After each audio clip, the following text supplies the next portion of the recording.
Monday, September 9th already. I guess kids are already back in school and getting back into, the routine, I suppose. And I don't know if the weather getting any cooler, but just hope we don't have any hurricanes. Is that beginning to, well, we don't really feel the fall here as much as up north, but it's a change, isn't it? Summer's coming to an end and football starts and a different feeling. Anyway, on this beautiful Monday morning, we celebrate the feast of St. Peter Clever. So I'd like to read from the responsorial psalm, Psalm 5. Lead me in your justice, Lord. For you, O God, delight not in wickedness, no evil man remains with you. The arrogant may not stand in your sight. You hate all evildoers. Lead me in your justice, Lord. So St. Peter Claver is one who had a great love for the slaves. Not, but he worked in Colombia, the country of Colombia. And what he did, he was one who would meet the slave ships. When he heard about slave ships coming in, he would head to the wharf as soon as the slave ship would enter the port. Boarding the ship, he entered the filthy, diseased hold to treat and minister to the badly treated, terrified human cargo who had survived the voyage of several months under horrible conditions. I don't know if you've ever thought about what they're like. The slaves, terrible, the conditions when they got here. But the trip, the travel, how were they bunched up, the filth, the disease, the dirt, huh?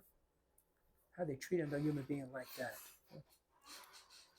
And so he would go there right away, heart moved, full with compassion.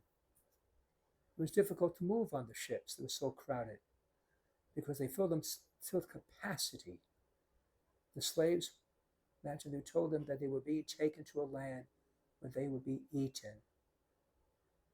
And this is what they would believe. They didn't know where they were going. They didn't know who they were with. They didn't understand the language.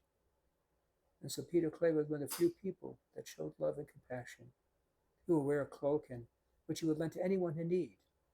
In fact, the legend arose that whoever wore his cloak received a lifetime health and was cured of all diseases. Anyway, after the slaves were herded from the ship and penned in nearby yards to be scrutinized by the crowd of buyers, Claver again went to them, joined them with medicine. He gave them food, bread, brandy, lemons, tobacco, whatever, just somehow to be their friend, to show God's love to them. And so with the help of interpreters and pitchers he carried with him, he also gave them basic instructions for the faith. He's an incredible fellow. I mean, no one else would venture there. No one else even cared to go down to the ships. And once they became slaves, he didn't just forget about them. He would go searching for them, visiting them, and trying to best give them spiritual consolation and some sort of education. And during his 40 years, it's estimated that he personally catechized and baptized 300,000 slaves. 300,000. What an amazing fella. What an amazing fella. We need more Peter Claver. So Lord, pray, Peter, intercede for us, especially now as we wrestle with the sin of racism in our past. Help us be more compassionate and more loving. Amen.